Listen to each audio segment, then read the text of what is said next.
सभी साथियों को नमस्कार। आप सब से मैं बहुत सारी बातें शेयर करना चाह रहा था, इसलिए सोचा कि वीडियो फॉर्मेट सबसे सही माध्यम है। और इस वीडियो में मैं आपसे जो 20 तारीख को जो वितरण हो रहा है नियुक्ति पत्र, उसके संबंध में कुछ बातें शेयर करना चाहूँगा। देखिए, जो ट्रांसफ़र पॉलिसी है उसको लेकर के सब लोगों की अलग अलग राय है। कुछ लोगों को अच्छा लग रहा है तो कुछ लोगों को बुरा भी लग रहा है। लेकिन जो हमारे अधिकांशतः पुरुष शिक्षक साथी हैं उनको ये नियमावली अच्छी नहीं लग रही है और उनको अनुमंडल से जो बाहर भेजा जा रहा है वो उसके खिलाफ है। उनमें से कुछ लोग हैं जो दूसरे ज़िले में हैं, वो कह रहे हैं कि हम अपने ज़िले में आ जाएं तो दूसरे अनुमंडल में भी स्वीकार्य है। 8 ऐसे ज़िले हैं जहाँ एक ही अनुमंडल है, वो कह रहे हैं हम तो भाई जिला से बाहर ही हो जाएंगे, क्या करें। तो ऐसी परिस्थिति में मिक्स रिस्पॉन्सेज हैं लोगों की और सब अपने अपने हिसाब से अच्छा बुरा जो भी कह रहे हैं। लेकिन कुछ तकनीकी पहलुओं को समझना जरूरी है और सबसे ज़रूरी जो तकनीकी पहलू है वहाँ पे है ये कि नियुक्ति पत्र वितरण ये अचानक क्यों हो रहा है, इसके पीछे क्या मंशा है, क्या उद्देश्य है सरकार का कि ये अचानक से नियुक्ति पत्र वितरण कर रही है। पहले तो इस तरह की कोई प्लान नहीं थी। अगर नियुक्ति पत्र वितरण करना था तो 8-9 महीने का खाली समय था। परीक्षाफल का तो फरवरी में प्रकाशन हो गया था, तो 8-9 महीने सरकार क्यों बैठी हुई थी? 9 महीने से 9 महीने बाद अचानक विभाग को ये क्यों सूझा कि भाई नियुक्ति पत्र बांटना चाहिए।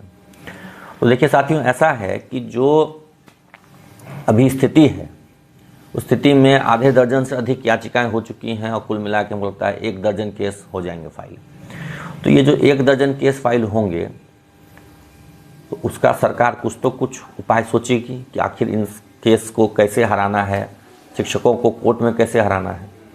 तो उसका उपाय सरकार ने यही सोचा है कि इनसे एक सहमति पत्र ले लो कि भाई इस नियमावली के तहत हम, या बिहार सरकार की किसी भी नियमावली के तहत हम ट्रांसफ़र पोस्टिंग के लिए तैयार हैं। तो ये सहमति पत्र कैसे मिलेगा, इसका क्या ऑफिशियल रिकॉर्ड होगा? तो इसके लिए विभाग ने दिमाग लगाया कि एक नियुक्ति पत्र बांटो कि जो लिया यानी कि वो सहमत है इस ट्रांसफ़र पॉलिसी से। तो सब लोग समझ नहीं पा रहे हैं इस बात को, तैयार हैं। शिक्षा विभाग पूरी तैयारी किए हुए, रविवार को भी ऑफिस खोल करके नियुक्ति पत्र बांटने की तैयारी किए हुए हैं। पटना में, प्रखंड में, जिला में, प्रमंडलीय मुख्यालय में सब जगह तैयारी चल रही है, एकदम बांट देना है नियुक्ति पत्र। शिक्षक लोग कंफ्यूज है, क्या करें, लेने जाएं नहीं जाएं, लेने जाएं नहीं जाएं। तो देखिए ऐसा है, मैं आपको ये नहीं कहूँगा कि आप लेने जाएं या नहीं जाएं, लेकिन ये समझिए कि आप नियुक्ति पत्र आपने ले लिया तो इसका मतलब है आपने सरकार की जो ट्रांसफ़र पॉलिसी है उसके लिए सहमति दे दिया।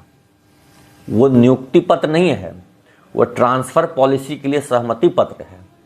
आगे चल करके इसका इस्तेमाल सरकार कोर्ट में करने जा रही है।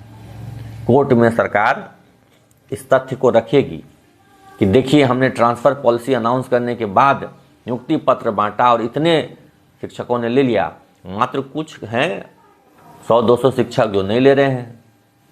तो इन 100-200 के लिए हम क्यों 1,80,000-81,000 का ट्रांसफ़र पॉलिसी रोक दें? हम जिनको नहीं जाना है नहीं जाए, ज़्यादा से ज़्यादा यही होगा। जैसा क्षमता परीक्षा वाले केस में हुआ था, क्या फैसला आया था कि जिसको नहीं बनना है, राज्यकर्मी नहीं बने, परीक्षा नहीं दे। तो वैसे ही आपके लिए नियम ला देगी कि भाई जिसको नहीं जाना है वो नहीं जाए, लेकिन राज्यकर्मी बनना है तो जाना पड़ेगा। तो ये एक साजिश है और इस साजिश में आप लोग फंस रहे हैं। जो भी नियुक्ति पत्र ले रहे हैं इस बात को ध्यान रखिए कि आप नियुक्ति पत्र नहीं ले रहे हैं, आप सहमति दे रहे हैं, इस बात की सहमति कि आपका ट्रांसफ़र बिहार के कहीं भी किसी भी कोने में किया जा सकता है और वर्तमान ट्रांसफ़र पॉलिसी के तहत आप जो पोस्टिंग मिलेगी उसके लिए आप तैयार हैं। और ये आप सहमति एक बार आप दे दिया आपने, फिर आपके पास कोई उपाय नहीं है। आप फिर क्लेम नहीं कर सकते हैं कोर्ट में या कहीं पे भी कि भाई हम तो नहीं जाएंगे। आपने सहमति दे दी, आप राज्यकर्मी बनने के लिए सारी शर्तों को मानने के तैयार हो गए। जो नई ट्रांसफ़र पॉलिसी आई उसके बाद आपने ज्वाइनिंग लेटर ले लिया। तो आपने ज्वाइनिंग लेटर ले लिया तो इसका मतलब है आप पॉलिसी से सहमत हो गए। तो फिर तो आप कोर्ट में, सरकार के पास कहीं भी आप क्लेम नहीं कर सकते। और इस तथ्य को सरकार बखूबी कोर्ट में इस्तेमाल करने जा रही है। और मैं अपनी बात नहीं कर रहा हूँ, मेरे मनगढ़ंत बात नहीं है। ये स्वयं शिक्षा विभाग के कई वरिष्ठ पदाधिकारी, खास करके जो लीगल सेल देखते हैं, जो कानूनी मसलों को देखते हैं, वहाँ के कर्मियों, पदाधिकारियों का कहना है कि नियुक्ति पत्र वितरण हो ही इसीलिए रहा है कि पता चल सके कि कितने लोग इस पॉलिसी के तहत ट्रांसफ़र या पदस्थापन के लिए तैयार हैं और कितने लोग ऐसे हैं जो नहीं तैयार हैं। तो सब लोग इस बात को समझिए। बाकी आपका अपना विवेक, आप तैयार हैं इस चीज़ के लिए तो आप अप्लाई कीजिए। अभी 10 दिनों में 1,20,000 लोगों ने अप्लाई किया है। हालांकि उसमें से अधिकांशतः अप्लाई करने वाले लोग जो हैं वो तो बीपीएससी कैडर वाले हैं, टीआरई 1 टीआरई 2 वाले हैं, और उसमें भी खास करके जो अन्य राज्यों से आए हैं वो लोग बहुतायत संख्या में हैं।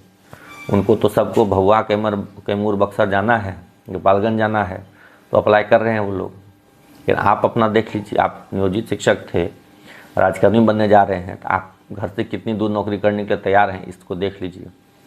तैयार हैं तो बहुत अच्छी बात है, कीजिए नौकरी, बहुत सही चीज़ है। और नहीं तैयार हैं तो फिर नियुक्ति पत्र लेने मत जाइए।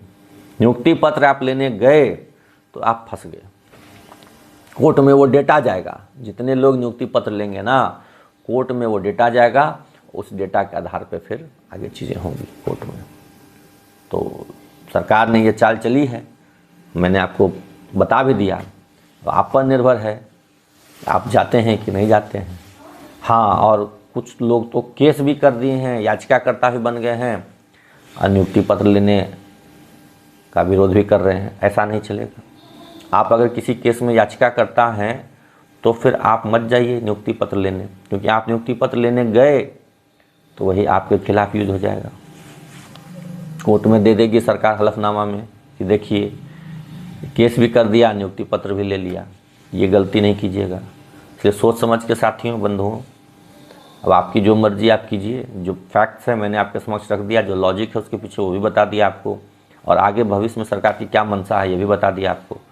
अब आपकी मर्जी, आप सब कुछ जानबूझ के समझ के इसमें कूदना चाहते हैं तो कूदिए, कोई दिक्कत नहीं है।